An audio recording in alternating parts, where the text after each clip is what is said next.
हरे कृष्णा। संजय जी आगे कहते हैं, महाराज, द्रोणाचार्य को इस प्रकार घोड़े, सारथी, रथ और हाथियों का संहार करते देखकर व्यथित हुए पांडव सैनिक उन्हें रोक ना सके। तब राजा युधिष्ठिर ने धृष्टद्युम्न और अर्जुन से कहा, वीरों, मेरे सैनिकों को सब ओर से प्रयत्नशील होकर द्रोणाचार्य को रोकना चाहिए। यह सुनकर वहां अर्जुन और सेवकों सहित धृष्टद्युम्न ने द्रोणाचार्य को रोका। फिर तो सभी महारथी उन पर टूट पड़े। केकई राजकुमार, भीमसेन, अभिमन्यु, घटोत्कच, युधिष्ठिर, नकुल, सहदेव, मत्स्य देशी सैनिक, द्रुपद के सभी पुत्र, हर्ष और उत्साह में भरे हुए द्रौपदी के पांचों पुत्र, दृष्टकेतु, सात्यकी, चेकितान और महारथी युयुत्सु, ये तथा और भी जो भूमिपाल पांडु पुत्र युधिष्ठिर के अनुयायी थे, वे सब अपने कुल और पराक्रम के अनुकूल अनेक प्रकार के वीरोचित कार्य करने लगे। उस रण क्षेत्र में पांडवों द्वारा सुरक्षित हुई उनकी सेना की ओर द्रोणाचार्य ने क्रोध पूर्वक आंखें फाड़ फाड़ कर देखा। जैसे वायु बादलों को छिन्न भिन्न कर देती है, उसी प्रकार रथ पर बैठे हुए रणदुर्जय वीर द्रोणाचार्य प्रचंड कोप धारण करके पांडव सेना का संहार करने लगे। वे बूढ़े होकर भी जवान के समान फुर्तीले थे। द्रोणाचार्य उन्मत्त की भांति युद्ध स्थल में इधर उधर चारों ओर विचरते और घोड़ों, पैदल मनुष्यों तथा हाथियों पर धावा करते। उनके घोड़े स्वभावतः लाल रंग के थे। उस पर भी उनके सारे अंग खून से लथपथ होने के कारण वे और भी लाल दिखाई देते थे। उनका वेग वायु के समान तीव्र था। राजन, उन घोड़ों की नस्ल बहुत अच्छी थी और वे बिना विश्राम किए निरंतर दौड़ लगाते रहते थे। नियम पूर्वक व्रत का पालन करने वाले द्रोणाचार्य को क्रोध में भरे हुए काल के समान आते देख पांडुनंदन युधिष्ठिर ने सारे सैनिक इधर उधर भाग चले। वे कभी भागते, कभी पुनः लौटते, कभी चुपचाप खड़े होकर युद्ध देखते थे। इस प्रकार की हलचल में पड़े हुए उन योद्धाओं का अत्यंत दारुण भयंकर कोलाहल चारों ओर गूंज उठा। वह कोलाहल शूरवीरों का हर्ष तथा कायरों का भय बढ़ाने वाला था। वह आकाश और पृथ्वी के बीच में सब और व्याप्त हो गया। तब द्रोणाचार्य ने पुनः रणभूमि में अपना नाम सुना सुनाकर शत्रुओं पर सैकड़ों बाणों की वर्षा करते हुए अपने भयंकर स्वरूप को प्रकट किया। आर्य बलवान द्रोणाचार्य वृद्ध होकर भी फुर्तीले थे। वे योद्धाओं के मस्तकों और आभूषणों से भूषित भयंकर भुजाओं को भी काटकर रथ की बैठकों को सूनी कर देते थे। उनके हर्षपूर्वक किए हुए सिंहनाद और बाणों के वेग से उस रण क्षेत्र में समस्त योद्धा सर्दी से पीड़ित हुए गायों की भांति थर थर कांपने लगे। द्रोणाचार्य के रथ की गड़गड़ाहट, प्रत्यंचा को दबा दबा कर खींचने के शब्द और धनुष की टंकार से आकाश भयभीत हो उठा। द्रोणाचार्य निरंतर बाणों की वर्षा और उत्तम अस्त्रों का विस्तार करके संपूर्ण बाणों से जाल सा बुनते थे, जो स्पष्ट दिखलाई देता था। पैदल सैनिकों, रथियों, घुड़सवारों और हाथी सवारों में सब और विचरता हुआ उनका ध्वज बादलों में विद्युत सा दृष्टिगोचर हो रहा था। पांचों श्रेष्ठ के कई राजकुमारों तथा पांचाल राज द्रुपद को अपने बाणों से मथकर उदार हृदय वाले द्रोणाचार्य ने हाथों में धनुष बाण लेकर युधिष्ठिर की सेना पर आक्रमण किया। यह देखकर भीमसेन, अर्जुन, सात्यकी, धृष्टद्युम्न, शैव्य कुमार, काशीराज तथा शिवी गर्जना करते हुए उनके ऊपर बाण समूहों की वर्षा करने लगे। इन सब के बाण द्रोणाचार्य के सैनिकों के द्वारा छिन्न भिन्न और निष्फल होकर युद्ध स्थल पर धरती पर लौटते दिखाई देने लगे, मानो नदियों के द्वीप में ढेर के ढेर कास तथा सरकंडे काटकर बिछा दिए गए हों। द्रोणाचार्य के धनुष से छूटे हुए सुवर्णमय विचित्र पंखों से युक्त बाण हाथी, घोड़े तथा युवकों के शरीरों को छेद कर धरती में घुस गए। उस समय उनके पंख रक्त से रंग गए थे। जैसे वर्षा काल के मेघों की घटा से आकाश आच्छादित हो जाता है, उसी प्रकार वहां बाणों से विदीर्ण होकर गिरे हुए योद्धाओं के समूहों, रथों, हाथियों तथा घोड़ों से सारी रणभूमि पट गई। सात्यकी, भीमसेन, अर्जुन जिसमें सेनापति थे तथा जिसके भीतर अभिमन्यु, द्रुपद एवं काशीराज जैसे योद्धा मौजूद थे। उस सेना को तथा अन्यान्य वीरों को भी द्रोणाचार्य ने सम्रांगण में रौंद डाला। कौरवेंद्र, युद्ध स्थल में ये तथा और भी बहुत से वीरोचित कर्म करके महात्मा द्रोणाचार्य प्रलय काल के सूर्य की भांति संपूर्ण लोकों को तपाकर यहाँ से स्वर्ग में चले गए। इस प्रकार सुवर्णमय रथ वाले शूरवीर द्रोणाचार्य रणक्षेत्र में पांडव पक्ष के लाखों योद्धाओं को संहार करके अंत में धृष्टद्युम्न के द्वारा मार गिराए गए। धैर्यशाली द्रोणाचार्य ने युद्ध में पीठ न दिखाने वाले शूरवीरों की एक अक्षोणी से भी अधिक सेना का संहार करके पीछे स्वयं भी परमागति प्राप्त कर ली। राजन, स्वर्णमय रथ वाले द्रोणाचार्य अत्यंत दुष्कर पराक्रम करके अंत में पांडवों सहित अमंगलकारी क्रूर कर्मा पांचालों के हाथ से मारे गए।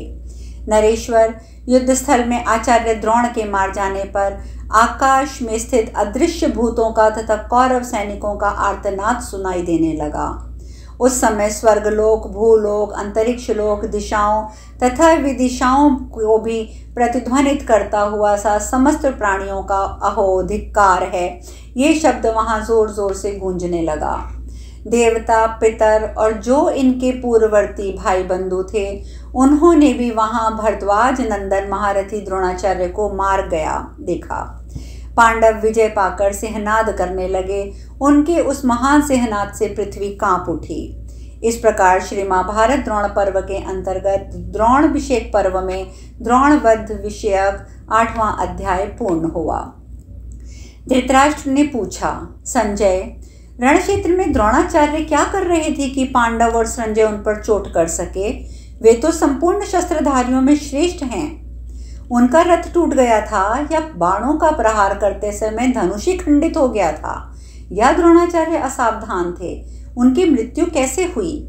तात, द्रोणाचार्य को शत्रुओं के लिए जो सर्वथा दुर्जय थे, वे सुवर्णमय पंखों वाले बाण समूहों की बार बार वर्षा करते थे। उनके हाथों में फुर्ती थी। फिर ऐसा क्या हुआ? वे तो महारथी वीर थे। निश्चय ही पुरुषार्थ की अपेक्षा देव ही प्रबल है, ऐसा मेरा विश्वास है, क्योंकि द्रोणाचार्य जैसा शूरवीर महामना धृष्टद्युम्न के हाथों मारा गया। जिन वीर सेनापति में 4 प्रकार के अस्त्र प्रशस्त्र थे, उन धनुर्धरों के आचार्य द्रोण को तुम मुझे मारा गया बता रहे हो?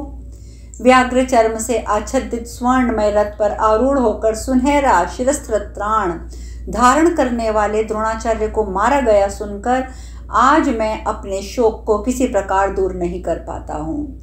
संजय, निश्चय ही कोई भी दूसरे के मुख दुख से नहीं मरता है, तभी तो मैं मंदबुद्धि मनुष्य द्रोणाचार्य को मारा गया सुनकर भी जी रहा हूँ। मैं तो देव को ही श्रेष्ठ मानता हूँ। पुरुषार्थ तो अनर्थ का ही कारण है।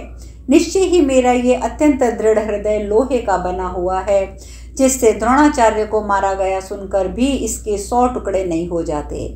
गुणार्थी ब्राह्मण तथा राजकुमार ब्रह्मा तथा देवस्त्रों के लिए जिनकी उपासना करते थे, उन्हें मृत्यु ने कैसे हर लिया? द्रोण का रणभूमि में गिराया जाना समुद्र के सूखने, मेरु पर्वत के चलने फिरने और सूर्य के आकाश से टूट गिरने के समान है।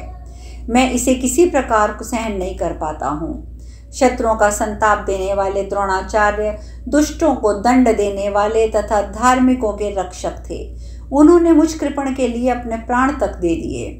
मेरे मूर्ख पुत्रों को जिनके ही पराक्रम के भरोसे विजय की आशा बनी हुई थी और जो बुद्धि में बृहस्पति और शुक्राचार्य के समान थे, वे द्रोणाचार्य कैसे मारे गए मैं समझ नहीं पा रहा। जिनके रंग लाल थे, विशाल दृढ़ शरीर वाले थे, जो रथ में जोते हुए घोड़े जो वायु के समान वेग से चलते थे, संग्राम में जो सब प्रकार के शस्त्रों द्वारा किए जाने वाले प्रहार को बचा लेते थे, वे सिंधु देशीय घोड़े युद्ध स्थल में चिंगाड़ते हुए हाथियों और शंखों नगाड़ों की आवाज से घबराते नहीं थे। फिर क्या हुआ? क्या द्रोणाचार्य के रथ को वहन करने वाले वे शीघ्रगामी अश्व पराजित हो गए थे? तात, द्रोणाचार्य के सुवर्णमय रथ में जुते हुए और अन्य नरवीर आचार्यों की सवारी में काम आने वाले वे घोड़े पांडव सेना को पार कैसे नहीं कर सके? उस स्वर्ण भूषित उत्तम रथ पर आरूढ़ हो सत्य पराक्रमी द्रोणाचार्य ने युद्ध स्थल में क्या किया।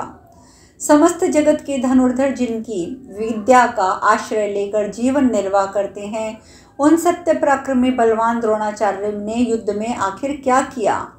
स्वर्ग में देवराज इंद्र के समान जो इस लोक में श्रेष्ठ और धनुर्धरों में महान थे, उनको द्रोणाचार्य का सामना करने के लिए उस रण क्षेत्र में कौन कौन से रथी रह गए थे। जो ये हुआ, उस सम्रांगण में दिव्यस्त्रों का प्रयोग करने वाले तथा सुवर्णमय रथ पर आरूढ़ हुए महाबली द्रोणाचार्य को देखकर तो समस्त पांडव योद्धा भाग खड़े हुए थे।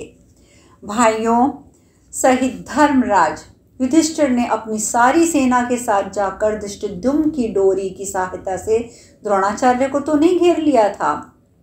निश्चय ही अर्जुन ने अपने सीधे जाने वाले बाणों के द्वारा उन रथियों को आगे बढ़ने से रोक दिया था।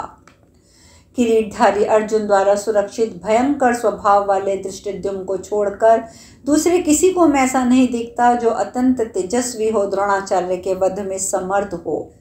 केकय, चेदी, कारोश्च, मत्स्य देशी सैनिकों तथा अन्य भूमिपालों ने आचार्य को उसी प्रकार व्याकुल कर दिया होगा जैसे बहुत सी चींटियां सर्प को विहल कर देती हैं।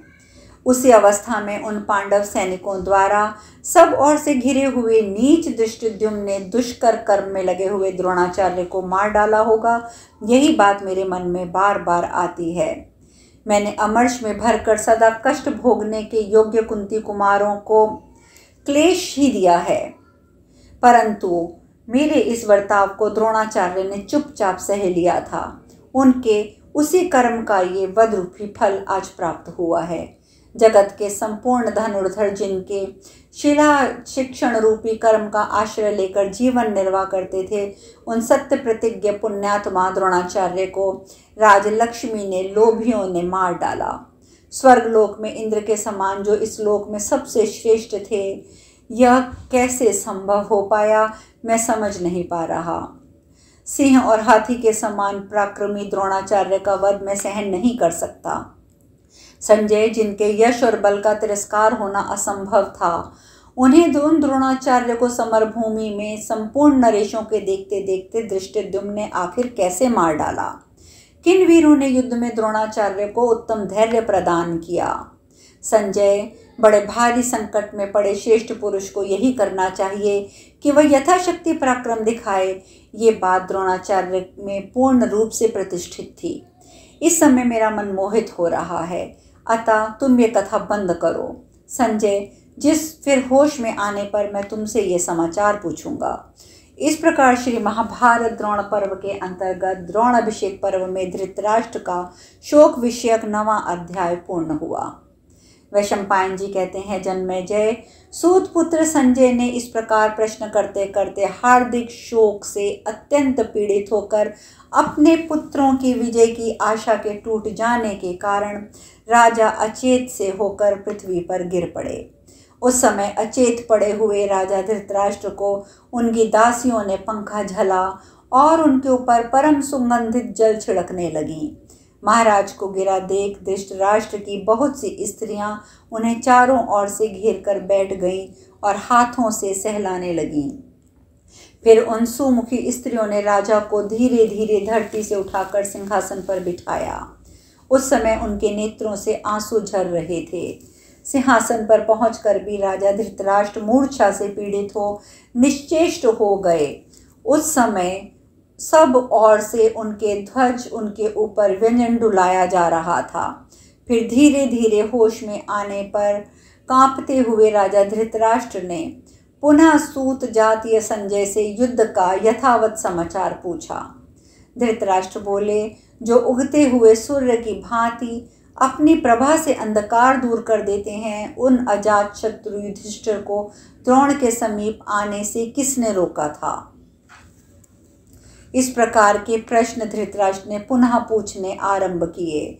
उन्होंने कहा, जो मद की धारा बहाने वाले हाथियों के समान समागम में समय आए हुए विपक्षी हाथी पर आक्रमण करने वाले युद्धपतियों के लिए जो भयंकर थे, जो सिंहासन पर बैठते हुए भी अत्यंत मत वाले गजराज के समान वेगशाली और पराक्रमी कहलाते थे। कौरवों के प्रति जिनका क्रोध बढ़ा हुआ था, जिन पुरुष प्रवर वीर ने रण क्षेत्र में बहुत से वीरों का संहार किया है, जो महापराक्रमी, धैर्यवान और सत्य प्रतिज्ञ हैं, जिस विजय के लिए प्रयत्नशील, अपनी मर्यादा से कभी च्युत न होने वाले, जितेंद्रिय तथा लोक में विशेष सम्मानित हैं, उन प्रसन्न वदन धनुर्धर युधिष्ठिर को द्रोणाचार्य के सामने आते देखकर मेरे पक्ष के किन शूरवीरों ने रोका था? जो धर्म से कभी विचलित नहीं होते हैं, उन महाधनुर्धर धुर्गशवीर पुरुष सिंह कुंती कुमार राजा युधिष्ठिर पर मेरे किन योद्धाओं ने आक्रमण किया था? ये सब तुम मुझे विस्तार पूर्वक बताओ। जब तरुण अवस्था और तरुण बुद्धि वाले शत्रु वीरों के हंता सुभद्रा कुमार ने द्रोणाचार्य पर धावा किया था, उस समय तुम लोगों का मन कैसा हो रहा था, ये भी बताओ। पुरुष सिंह द्रौपदी कुमार समुद्र की ओर जाने वाली नदियों की भांति जब द्रोणाचार्य पर धावा कर रहे थे, उस समय युद्ध में किन शूरवीरों ने उनको रोका था, ये भी बताओ। उन द्रौपदी कुमारों ने 12 वर्षों तक खेल कूद छोड़कर अस्त्रों की शिक्षा पाने के लिए उत्तम ब्रह्मचर्य व्रत का पालन करते हुए भीष्म के समीप निवास किया था। शत्रंजय, शत्रदेव तथा दूसरों को मान देने वाले शत्रवर्मा, ये धृष्टद्युम्न के 3 वीर पुत्र हैं। उन्हें द्रोण के पास आने से किन वीरों ने रोका था? जिन्हें युद्ध के मैदान में वृषणिवंशियों ने 100 वीरों से भी अधिक माना था, उन महान धनुर्धर चिकितान को द्रोण के पास आने से किसने रोका था? मैं ये सब भी जानना चाहता हूँ। उशीनर का पुत्र शैव्य सावधान हो जब द्रोणाचार्य के सम्मुख आ रहा था, उस समय मुंह फैलाए हुए काल के समान उस वीर को किसने रोका था? शत्रुघाती मत्स्यराज विराट की रथ सेना को जो द्रोण को नष्ट करने के लिए इच्छा से खोजती हुई आ रही थी, उसे किसने रोका था? संजय, ये तथा और भी बहुत से वीर जिनके लिए युद्ध में प्राण त्याग देने को तैयार हैं, उनके लिए ऐसी कौन कौन सी वस्तु होगी जो जीती ना जा सके? ऐसे वीरों को किसने रोका था? मनीषी पुरुष जिनके दिव्य कर्मों का वर्णन करते हैं, मैं भगवान श्री कृष्ण की लीलाओं का अपने मन में स्थिरता के साथ भक्ति पूर्वक वर्णन सुनना चाहता हूँ। मुझे ये भी